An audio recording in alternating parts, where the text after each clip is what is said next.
Bonjour à toutes, bonjour à tous, bienvenue à notre écho du jour. Nous sommes très heureux de vous retrouver au milieu de cette semaine. Nous espérons que vous allez bien par la grâce des dieux et que vraiment la main des dieux est sur chacune de vos vies. Alors nous venons aujourd'hui avec un nouveau sujet, pas le moindre, on va parler des cadeaux. Pourquoi on va parler des cadeaux? Est-ce que c'est parce que c'est Noël? Pourquoi pas? Pourquoi pas? Noël, c'est vrai, on se change des cadeaux, mais c'est bien aussi qu'on réfléchisse, qu'on analyse un peu cette histoire des cadeaux, au fait. La parole de Dieu parle à plusieurs endroits des cadeaux, au fait. Et d'après le passage qu'on retrouve dans la Bible sur les cadeaux ou le présent, on voit tout de suite que les cadeaux ont un pouvoir, les cadeaux ont une influence, les cadeaux ont une puissance. On le voit tout de suite lorsqu'on lit les différents passages. Et ce n'est pas seulement un passage ou deux dans la parole qui parle des présents. Il y en a beaucoup. Il y en a beaucoup.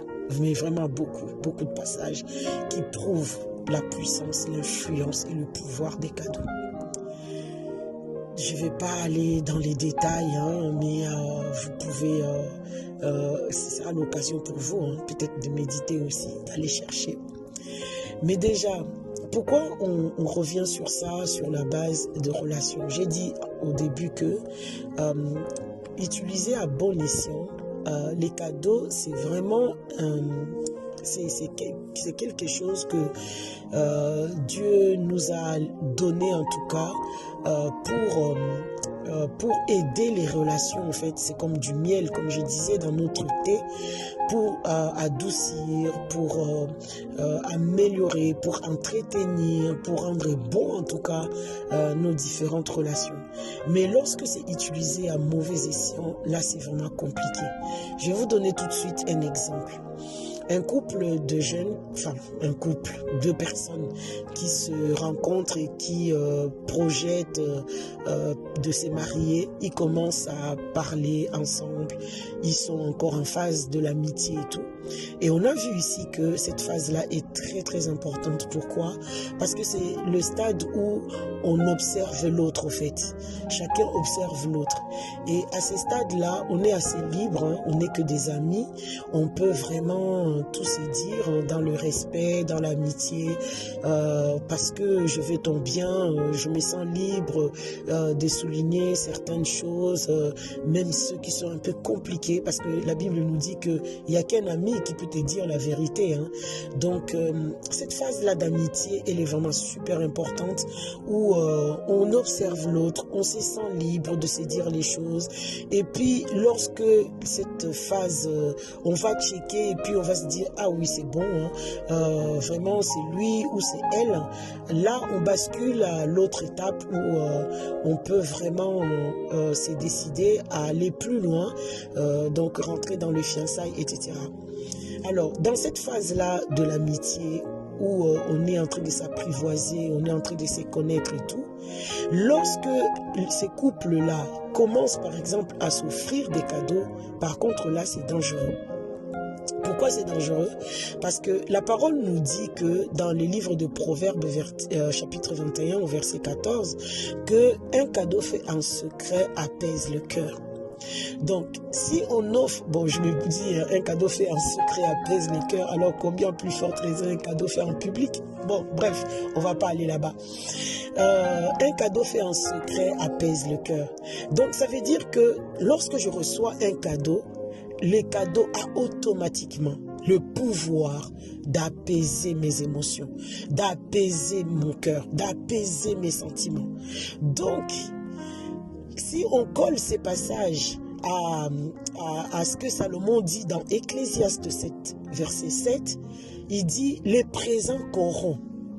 Donc, si d'un côté, Salomon le dit autrement pour dire apaiser au fait. Donc, si on doit bien analyser, à ces stades-là d'amitié, si vous commencez à vous offrir des cadeaux et que vous êtes pas encore, vous n'avez pas encore décidé, en tout cas chacun pour soi, que c'est la personne qu'il me faut ou voilà, au fait, votre relation risque de partir sur une base très faussée parce que en recevant les cadeaux de l'autre, bah quelque part, ma lucidité, lucidité, lumière, discernement, va être altéré, aveuglé, parce que l'autre m'offre des cadeaux, m'a offert ou m'offre des cadeaux, en fait. C'est une forme de corruption, en fait. Vous voyez un peu? C'est une forme de corruption.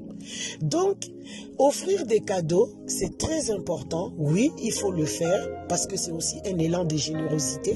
Pas seulement un élan de générosité, mais ici, on veut surtout souligner que les cadeaux ont une vertu, c'est d'arranger les relations, en fait.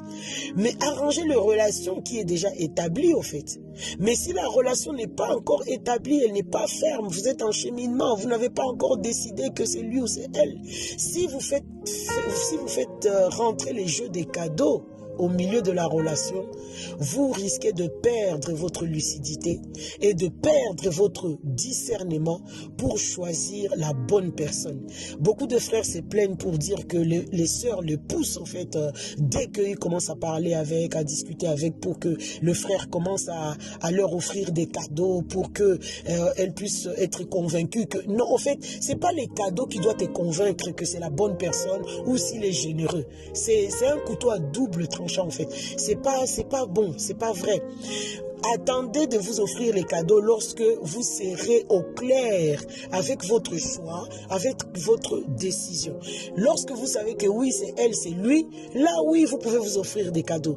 Mais lorsque vous n'en êtes pas encore là, c'est dangereux de s'offrir les cadeaux parce que l'effet pouvoir, puissance des cadeaux va altérer votre discernement et votre clairvoyance ou encore votre lucidité. Donc, ce n'est pas le moment. À quel moment on offre les cadeaux? Dans une relation qui est déjà établie et qui s'est fritée parce qu'il y a eu un petit conflit ou je sais pas quoi, là oui, j'ai pas envie de perdre la personne, j'ai pas envie que la personne soit et ça je dis pas ça seulement dans une relation de couple, de couple, de fiancé ou en cheminement, non, on peut l'étaler aussi dans n'importe quelle relation, entre nous, nos parents, entre le parent, les relations d'amitié, les collègues, le boss peut-être pas, mais bon, pourquoi pas.